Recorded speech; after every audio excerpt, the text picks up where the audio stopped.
बहुत सारी चीज़ें लिखी गई हैं, लेकिन इस बात को कोई नहीं कह पाया उतना ढंग से।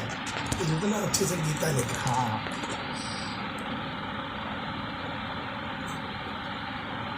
और स्पष्ट इतना भी कह दिया कि जो सोचता है कि हम बिना कर्म किए रह लेंगे वो वास्तव में धोखा ही दे रहा है, वो रह भी नहीं सकता। हाँ। और बस आलसी अकर्मण्य बन करके रहेगा और अपना परिवार सबका नाश कर देगा, वो समाज सबका नाश कर देगा, क्योंकि उसकी अपनी जो प्रतिभा थी उसका उसने दमन कर दिया। जो उसको टाइम मिला था उस टाइम में करो, मौका जो देता है। अब किसी को जेल डाल दिया गया तो जेल में जो मौका मिलता है वो उसको करो। या थोड़ी है कि मैं अब भीतर आ गया कुछ नहीं करूँगा। जेल में पंडित जवाहरलाल नेहरू ने डिस्कवरी ऑफ इंडिया लिख दी, वहाँ पर लिख दिया। महात्मा गांधी ने गीता का अनुवाद कर दिया, वो कर दिया। और उसका देखो सबसे बड़ा उनसे इन सबसे ज़्यादा बात वो है सावरकर का। सावरकर का जेल में दम बुझे खून से लिखा, अपने खून से लिखा। स्याही नहीं थी तो अपना नाखून से खून निकाल कर वो है वास्तव में वीर पुरुष। सावरकर जी सब पसंद है, गोलवलकर जी, वीर सावरकर जी हिंदू राष्ट्र की परिकल्पना करने वाले वही थे। अंडमान में जेल में बंद थे ना बहुत। अरे कितना कष्ट दिया है उनको, बहुत कष्ट लगा। अंग्रेजों ने जितना उनको सताया है इतना किसी को नहीं, उतना किसी को किसी को फांसी दे देना एक अलग बात है, लेकिन उसको एकदम जीने भी नहीं देना। किसी ने उनके पक्ष में नहीं खड़ा होकर बोला। वीर सावरकर के पक्ष को किसी ने नहीं बोला, ऐसी बात नहीं, किसी ने नहीं बोला। लेकिन जो बड़े लीडर थे जो राष्ट्रीय स्तर के, उन लोगों ने कुछ बहुत ऐसा नहीं कहा। अंग्रेज तो उन्हीं की सुन रहे थे ना, और किसी आम आदमी को खड़े होकर के कुछ देखा। लेकिन उनकी तारीफ में अम्बेडकर ने लिखा है। कुल नेताओं में सबसे बढ़िया नेता ने अम्बेडकर ही था, जान लेना। हाँ, ये उसके पास प्रतिभा थी, सब कुछ था, और समझ थी, साहस भी था, समझ थी। कोई भी कितना भी बड़ा व्यक्ति रहा उसके ऊपर उसने कलम उठा ली। और दूसरी बात, समस्या को बहुत दूर तक देखने का दूरदर्शी, बहुत क्षमता थी। उन्होंने पाकिस्तान को, इस्लाम को, हर चीज़ को टच किया और बहुत निर्भीकता के साथ टच किया, बहुत सही उसने किया। गांधी जी को, गांधी के खिलाफ भी बहुत अम्बेडकर है, कभी समर्थन नहीं मिले गांधी को। ये बहुत धूर्त नेता है, पढ़े हो कि नहीं अम्बेडकर का, गांधी के बारे में? ये बहुत धूर्त नेता है, ये महात्मा एक रत्ती नहीं है, ये लिखा है। हाँ, ये फ्रॉड है। उसको फ्रॉड के तहत उसको गांधी को रखा है, अभी इसकी नस मैं पहचानता हूँ। वो तो नेहरू वगैरह ने महिमा मंडल के लिए एकदम अगुई जैसे ना, वो असल में वो पूरा वेस्टर्न स्टाइल में गांधी जी ढल गए थे। हाँ, वो वेस्टर्न सन थे एक तरह से, ऐसा नहीं थे। वो बहुत भरमाने की कोशिश की है उनको, देखोगे पूरा लाइफ का। किसको भरमाने? जनता को, और किसको? हाँ, वो तो सुभाष बोस को भरमा दिया इतना कि सुभाष बोस ने टाइटल दे दिया महात्मा का। सुभाष बोस क्या महात्मा का सर्टिफिकेट देने वाले कोई अथॉरिटी है क्या? तो और गांधी जी पॉलिटिकली दूरदर्शी बिल्कुल नहीं है। दूरदर्शी तो थे वो, इस अर्थ में तो दूरदर्शी थे कि मेरा नाम कैसे होगा और मेरी कैसी चलेगी, राजनीतिक रूप से जो उस अर्थ में जो थे, उस अर्थ में दूरदर्शी थे वह। लेकिन वास्तव में जनता का हित कैसे होगा ना, इस अर्थ में अम्बेडकर ही दूरदर्शी थे। अम्बेडकर के अलावा और किसी को मैं नहीं देखता हूँ कि वो, अम्बेडकर की दूरदर्शिता बहुत अच्छी थी। लेकिन गुरुजी जैसे आज इस्लाम का सच उजागर हो रहा है, मुझे लगता है कि आने वाले समय में गांधीयन पॉलिटिक्स का सच भी उजागर हो जाएगा। हो ही रहा है, करने वाले कर ही रहे हैं, कहने वाले कह ही रहे हैं। अभी जैसे मान लीजिए अभी उसकी मेजर स्वीकार्यता उसी की है, वो है उसकी स्वीकार्यता जो है ना, ये मोदी के कारण हो गई। हाँ, मोदी ने महिमा मंडित, मोदी ने बहुत महिमा मंडित किया है। मोदी ने गांधी के खिलाफ नहीं दिया, खिलाफ नहीं, मतलब न्यूट्रल भी होता ना तो सब चलते रहता है। वो उसके समर्थन में आकर के मोदी ने कहा है, किधर तो कहते हैं ये अपनी बिरादरी कारण से कर रहा है, अपनी बिरादरी के कारण मोदी कर रहा है। नहीं, ये बात है कि मोदी गुजरात गांधी में के बहाने अपनी गुजरात साफ का इमेज, गुजराती है, मोदी है, उसी बिरादरी के हैं, सब अच्छा। और हम गांधी लोग के भी नाम उसी पर बिरादरी के हैं। हाँ गांधी के बारे में पॉजिटिव रह करके अपनी सॉफ्ट इमेज भी दुनिया पर दी, क्योंकि दुनिया के स्तर पर तो गांधी बहुत बड़े आइकॉन के रूप में स्टैब्लिश है। उन लोगों ने इसलिए क्या कि उन लोग के हिसाब से ही गांधी काम कर रहे थे, तो शुरू से वहां ही से गांधी काम मोदी कर ने रहे अपने लिए दुनिया में स्वीकार्यता बढ़ा लिया। तो उस समय जैसी नीड रही होगी उसी हिसाब से ना काम किए होंगे जनता के लिए, या थे। वो उनका इतना काम भ्रष्ट काम है गांधी का कि अगर पूरा उनका पोल पट्टी खोला जाए ना तो धजी धजी हो जाएगी।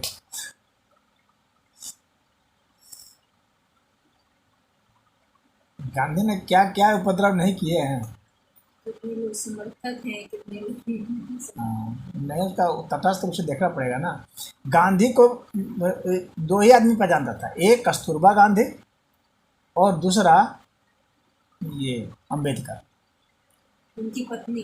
हाँ, कस्तूरबा गांधी उनकी पत्नी थी, वो बहुत गांधी खिलाफ रही थी, वो असली राज सब चीज़ जानती थी गांधी को। बहुत खिलाफ था गांधी। गांधी के खिलाफ और बहुत उनका वो लड़का हरीलाल, हाँ अच्छा, इसकी कोई मूवी बनी थी ना, देखे थे। फिर भी उनके साथ साथ चलती थी, फिर भी उनके साथ साथ। अरे लाचार थे इसलिए चलते थे, बाद में छोड़ रखा भी था।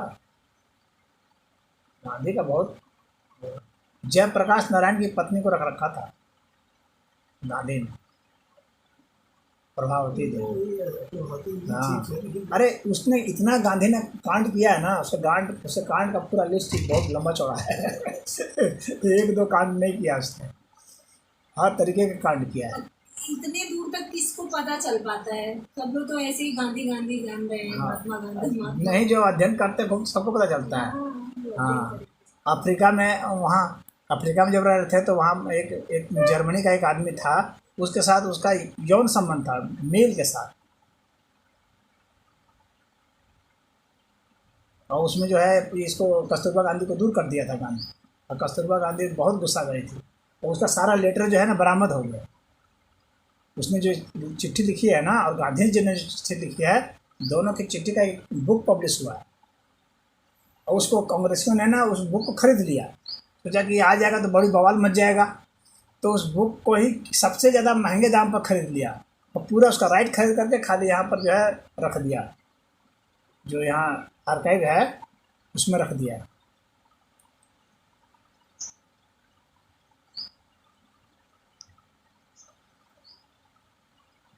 लोकतंत्र की हत्या सबसे पहले गांधी ने ही की। जब सरदार पटेल जब सिलेक्ट हो गए हैं तो उसके जरिए जब लोग चुने हैं, तो आप बीच में टांग अड़ा करके उसको हटाने वाले कौन होते हैं? इवन जब नेताजी सुभाष चंद्र बोस अध्यक्ष चुने गए, सुभाष चंद्र बोस का जीना आराम कर दिया गांधी ने, उसको छोड़ना पड़ गया। हर जगह जो है वो उसके हिसाब से काम कर रहे थे। तो गांधी इतने बड़े स्टालवर्ड बन गए कि उनके कभी भी दौर जो के- है हिंदुओं के ऊपर इतना इतना अत्याचार हुआ, गांधी ने कभी भी मुसलमानों को नहीं बोला, बिल्कुल नहीं बोले। कभी नहीं बोला, ये तो गांधी जी ने बहुत किया। कभी नहीं बोला कि जो है ये मुसलमानों को करना चाहिए। तभी ना बढ़ावा मिल गया इनको। हाँ, तो वो गांधी के कारण ही अरे हुआ। भाई, गांधी और नेहरू ये दो ही कारण। शरणार्थी उधर से आ रहे थे और दिल्ली की मुसलमानों की कोठियों और मस्जिदों और उस मदरसों में रात को, ठंडी रात में धरना देकर के गांधी जी ने निकलवा दिया उन मदरसों से, उन मस्जिदों से और मुसलमानों की कोठियों से। क्या ये खाली रहेंगी, लेकिन इसमें आपको नहीं रहना। अच्छा, गांधी का तो और पहले ही मर्डर हो गया होता। हाँ, गांधी को मारने के लिए ना, हमला करने के लिए सब तैयारी सब थी। वो तो नेहरू को जासूस ने खबर दे दिया तो पूरा वहाँ घेर लिया गया था, नहीं तो गांधी तो पहले मरा गए होते। और गोडसे जी ने जो लिखा है कि मैंने गांधी को क्यों मारा, कोई पढ़ लेगा तो गोडसे के तर्क को कोई काट नहीं सकता। गांधी ने बहुत उपद्रव किए, थोड़े मोड़े उपद्रव नहीं किए, हर स्टेप पर उपद्रव किया है।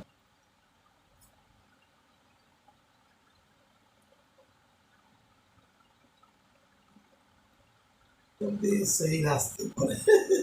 भगत सिंह जो है उसको चाहते तो गांधी छुड़ा सकते और क्या, एक मर्सी अपील करना था, कहे कि हम नहीं अपील करेंगे।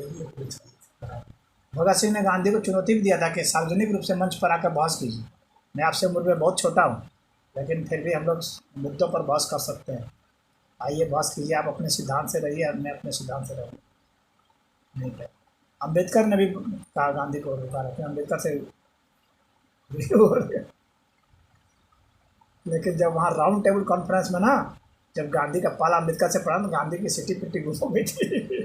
वहाँ गोलमेज सम्मेलन में अम्बेडकर भी गए थे क्या? और क्या, वहाँ अम्बेडकर थे ना। अच्छा, वो एक अलग पक्ष थे। हाँ, अच्छा। अम्बेडकर कहते थे ना कि आरक्षण जो है दलितों को मिलना चाहिए, उस आधार पर वे अब गए थे। अंग्रेज सब बहुत चालाक थे ना, और कैसे कैसे विभाजित किया जा सकता है। तो गांधी थे कि भाई नहीं, सबको नहीं मिलना चाहिए। अम्बेडकर कहे नहीं। अम्बेडकर का ये भी कहना था कि उन लोग को अलग से वोटिंग राइट भी मिलना चाहिए। ये लोग वोटिंग राइट के फेर में नहीं थे, लेकिन नहीं, और उसको अलग से वोटिंग राइट मिलना चाहिए। तो हम गांधी कहे कि नहीं, से हिंदू समाज विभाजित हो जाएगा। हाँ, कहे विभाजित तो है ही, हो क्या जाएगा, है ही विभाजित।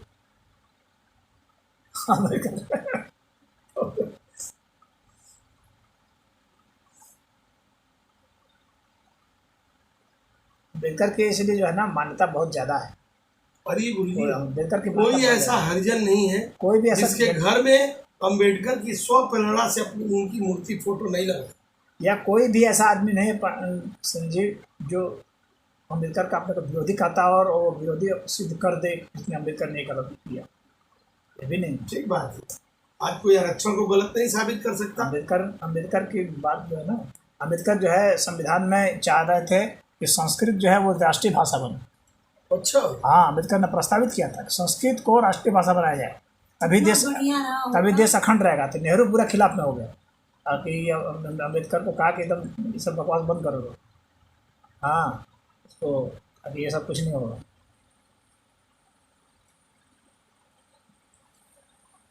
अम्बेडकर के अच्छे अच्छे प्रस्ताव, अम्बेडकर ने इसलिए कहा था कि ये जो संविधान बना है ना, इस संविधान को तो मेरा बस चले सबसे पहले मैं इसको चला दूँ। ये एकदम बिल्कुल वहाँ पार्लियामेंट में कहा था अम्बेडकर ने। उसका मतलब क्या था कि अम्बेडकर जैसा चाहते थे वैसा नहीं बनाने दिया गया। हर जगह उसमें हर जगह लोग अपना टांग अड़ा करके अपनी अपनी बात बनवाया। हाँ, कि ये होना चाहिए, ये होना चाहिए, ये नहीं होना चाहिए, ये नहीं होना चाहिए, इस तरह से।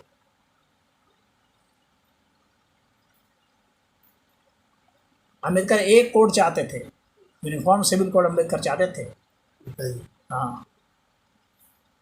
अच्छा, कई तो इतने विवादित मुद्दे दिए गए सभी सब की क्या कहा बिना मतलब। लेकिन वह नेहरू अड़ गया कि नहीं, सब लोग जो जिस धर्म का है वो अपना अपना अपने हिसाब से उसका अधिकार रहेगा।